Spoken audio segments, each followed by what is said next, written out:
सुबह के करीब 7 बजे थे। ठंड का मौसम, हर तरफ हल्का हल्का कोहरा था और उस कोहरे के बीच में आती सूरज की रोशनी सुबह को और भी खूबसूरत बना रही थी। पर इस खुशनुमा सुबह में एक लड़की रोड पर तेजी से आगे बढ़ रही थी। उसकी आंखें आंसुओं से भरी थी, जो वक्त वक्त पर उसके गालों पर आ रही थी और वह सिसकियां लेते हुए उन्हें पोंछे जा रही थी। आंखें हल्की सी सूजी हुई थी, शायद वह काफ़ी देर से रो रही थी।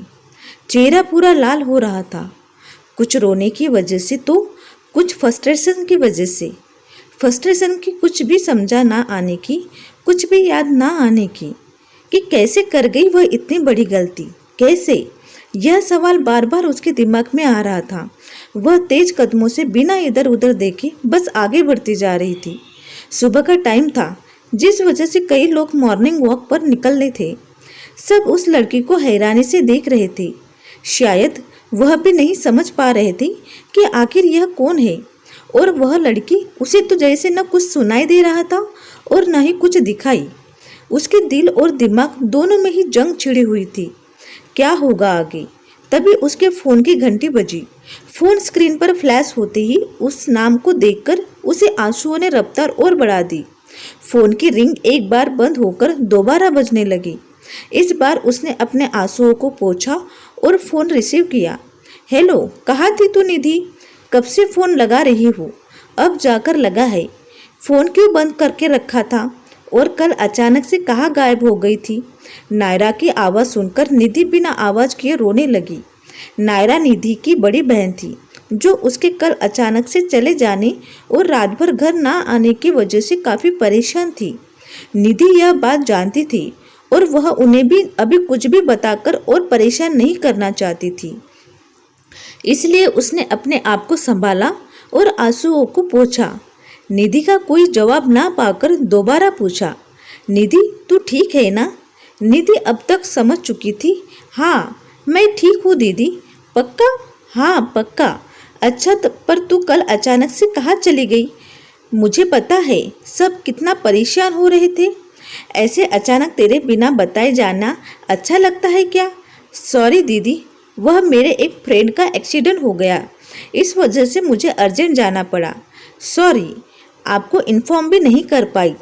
चल कोई बात नहीं, पर आगे से कुछ भी हो पहले बता देना मुझे या मॉम को तो था। अच्छा, पर अब घर आना, मैं ऑफिस जा रही हूँ। ठीक है दीदी। नायरा से बात कर निधि ने फ़ोन रख दिया और वही थोड़ी दूर एक बेंच पर बैठकर अपने चेहरे को अपने दोनों हाथों से ढक लिया और रोने लगी। कैसे इतनी बड़ी गलती कर गई मैं? कैसे? मुझे कुछ भी याद नहीं आ रहा। मैं कैसे वहाँ पहुँची, कैसे? और खुद से बात करते हुए कुछ देर पहले के बारे में याद करने लगी, जब 1 घंटे पहले उसकी नींद खुली थी।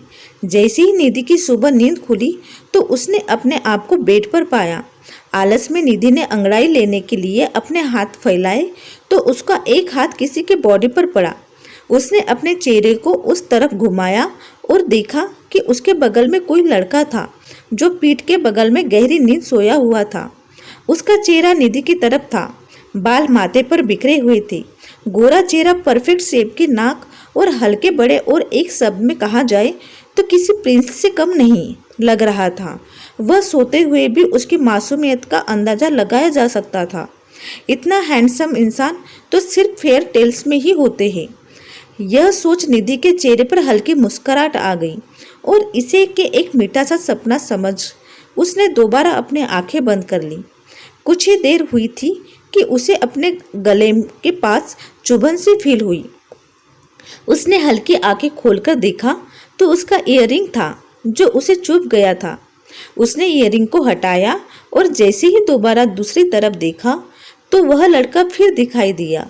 पर इस बार निधि यह देखकर शॉक्ड रह गई, क्योंकि अब उसकी नींद खुल चुकी थी। वह झटके से उठकर बैठ गई। बैठने की आवाज़ की वजह से वो उसे अपने बदन में अजीब सा दर्द महसूस हुआ। अपने चारों ओर देखने के बाद उसे पता चला कि वह इस वक्त एक अनजान से कमरे में है।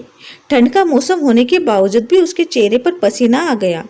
मतलब यह सपना नहीं था, यह हकीकत है। यह ध्यान आते ही उसका चेहरा डर के मारे पीला पड़ गया। उसका सारा शरीर कांप रहा था, धड़कन अचानक ही तेज हो गई। आंखों में आंसुओं ने अपनी जगह बना ली। उसने देखा वह लड़का टेंशन फ्री शांति से सोया हुआ है। उसे समझ नहीं आ रहा था कि आखिर यह लड़का है कौन और वह यह कैसे आई। वह तो फैमिली के साथ एक फैमिली के फंक्शन में गई थी, फिर यह कैसे? अगले ही पल उसका ध्यान जमीन पर पड़े कपड़ों पर गया, जिसमें उसकी कुर्ती भी थी। कुर्ती को देखते ही उसके अपने आप को देखा। उसकी बॉडी पर बेड की चादर के अलावा कुछ भी नहीं था। यह देखकर उसको रोना आ गया। यह क्या हो गया? उससे इतनी बड़ी भूल कैसे कर गई? वह अपने चेहरे को हाथ से छुपाकर रोने लगी। उसे कुछ समझ नहीं आ रहा था, कैसे यह सब घर वालों को बताऊंगी। वह अपने बगल में सोए हुए लड़के को जानती तक नहीं थी और ना ही यह कि वह उसके पास आई कैसे। उसकी हिम्मत नहीं थी कि वह इस लड़के के उठने का इंतजार कर सके और वहाँ घुटन होने लगी थी। जाने यह कौन है, उठने के बाद पता नहीं कैसे रिएक्ट करेगा। उसे यहाँ से तुरंत निकल जाना ठीक लगा, इससे पहले कि वह लड़का उठे और उससे सवाल करे जिनका जवाब शायद भी नहीं जानती थी। इसलिए उसने धीरे से अपने कपड़े उठाए और उन्हें पहना। दुपट्टे को जल्दी से गले में डाला और तेजी से कमरे से बाहर चली आई। निधि, अब जो भी हो, अब इसे भूलने में ही भलाई है। निधि, अगर किसी को भी पता चला तो तेरे कैरेक्टर पर सवाल उठेंगे। मॉम डैड की रेपुटेशन सब खराब हो जाएगी और मुझे उस गलती की सजा भुगतनी पड़ेगी जो गलती मैंने की ही नहीं। वैसे भी जब मैं उस लड़के को नहीं जानती तो वह मुझे नहीं पहचानता होगा। इतने बड़े इंदौर में वह मुझे कभी नहीं ढूंढ पाएगा और अगर कोशिश भी की तो उससे पहले मैं यह शहर छोड़ दूंगी। हाँ, यही ठीक रहेगा।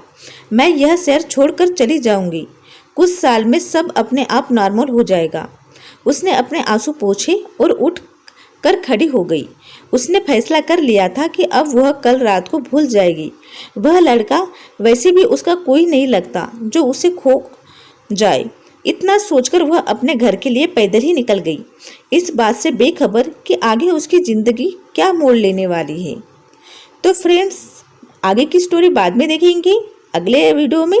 तो चलिए इतना ही आज के लिए। तो अगर आपको ये स्टोरी अच्छी लगी तो प्लीज़ लाइक और कमेंट में मुझे ज़रूर बताएं ताकि मैं आगे की स्टोरी आपके लिए ला सकूं।